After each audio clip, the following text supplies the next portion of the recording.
There we go. I'm going to focus on the specifics, and if you need your card, I can give you that. Dates, times, performances of what's coming up in the next few weeks. Talk a little bit about who's in your cast. What is it about this play that speaks to you? And then, so let's focus on the Uninvited. We beat that up a little bit. When we're done with the Invited, I want to talk to you, Henry, about your involvement with being a director, cinema, or not cinema, stage. How long you been doing this? Are you ready? Are we on? Yeah, we're on. Let's start with your name. Introduce yourselves to our viewing audience. Hello, I'm Henry Becker. I'm the director of The Uninvited, the Apollo Civic Theater premiere production this year. First one. First one out of Corona-19 and the pandemic. Oh, yes. Tell me a little bit about the Uninvited, and let's get into some of the dates, because I believe you're opening up, what is that? 2 weeks from today. 2 weeks from today. From today, the 17th of September. You have programs on the 17th, 18th, 24th, 25th, and again the following weekend. Correct. Yes. Yeah, Friday, Saturday, and each Sunday. Now let's talk a little bit about the actual play, The Uninvited. It is a suspense, thriller. It's a little bit of everything. It's a mystery. Who are the ghosts? Why are they there? And it's a ghost story, of course. Perfect for Halloween. We spend most of the time in the play trying to figure out who these ghosts are and why they haunt. And there are rumors about different people in the past. Mary Meredith, who died in an accident. She fell off a cliff. Was it an accident? Was she murdered? Well, that you find out. And then there's a lady named Carmel, who was a mysterious figure who may or may not have killed Mary Meredith. Mary has a daughter, Stella, who's a very shy teenager. Well, you're fine. Go ahead. And she's taken care of by her grandfather, who was Mary's father. And he's very protective and not a particularly pleasant fellow to be around. So, and into this whole crazy thing wanders people called Roddy and Pam Fitzgerald, who are there. They want a place away from the city, like a summer home kind of thing. And they really like this place, so they want to buy it. And they do buy it, and then of course things start to happen, voices and weird sounds and all kinds of things going on. So they get curious as to what's going on, and they invite friends to stay who experience things. We have a housemaid named Lizzie who has seen the ghost, and she's scared to death of the ghost. There's a nosy neighbor, Mrs. Jessup, who wants to know what's going on everywhere around town and spreads the rumors. A kindly doctor, Dr. Scott, who works in the village, and he knows a lot about the town. He's been around a while. I've forgotten. Max and Wendy, who are good friends of the Fitzgeralds, who come to visit for the first time, and they experience strange things. So, Let's talk a little bit about the cast. Who are some of your leads in this? And let's get a couple of names in there. And are they local actors, actresses? How long have you guys been working on this? I cast it in early August, so we've been working about 6 weeks. 6 weeks. And the actors are from mostly local, although the lady playing Wendy, Sherry Logston, is coming all the way from Waynesboro to rehearse with us. Dustin, who plays the friend Max, I taught in high school.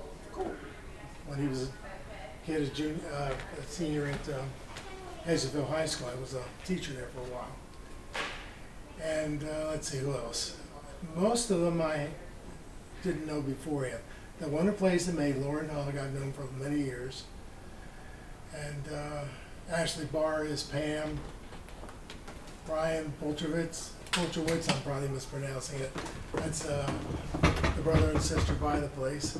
Roger Hume, who plays the commander, I've known him many years.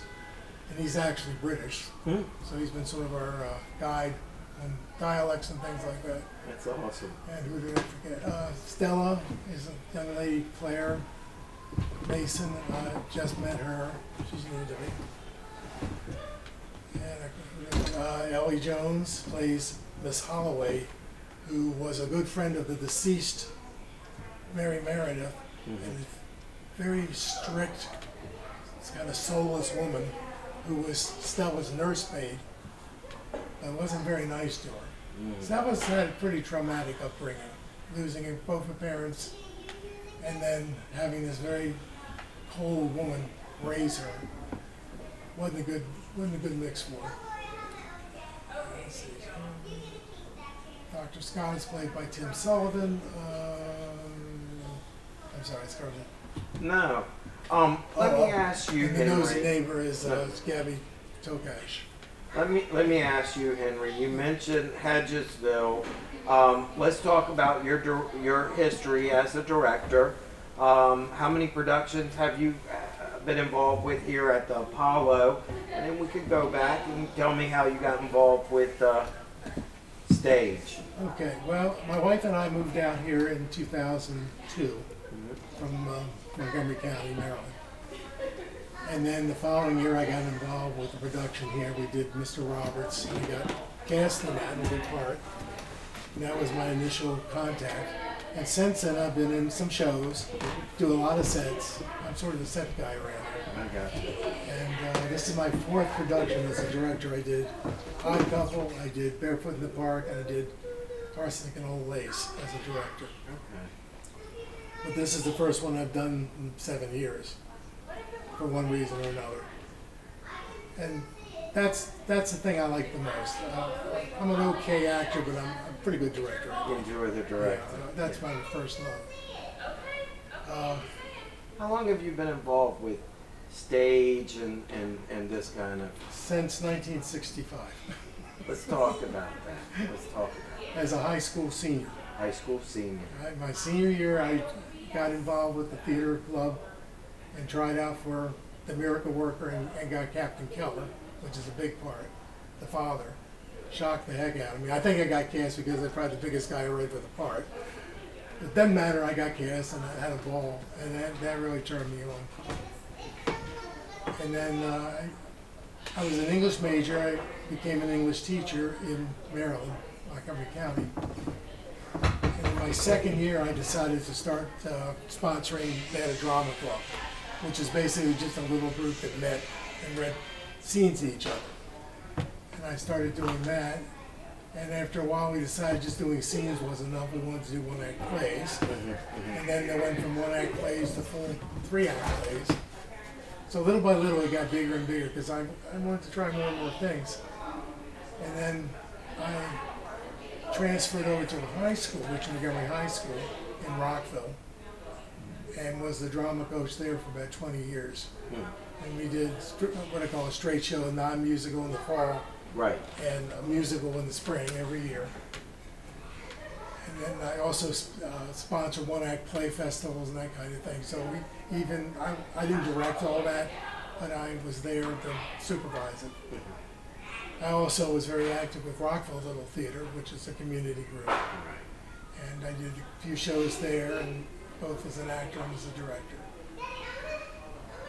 So, one thing or another, like I said, since I was a senior in high school, I've been doing theater. Where did you go to college at? University of Maryland, College Park. Okay, College Park.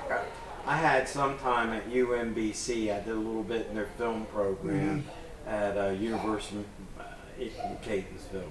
It's a neat place. All right, let's go over one more time. Your opening date is 17th.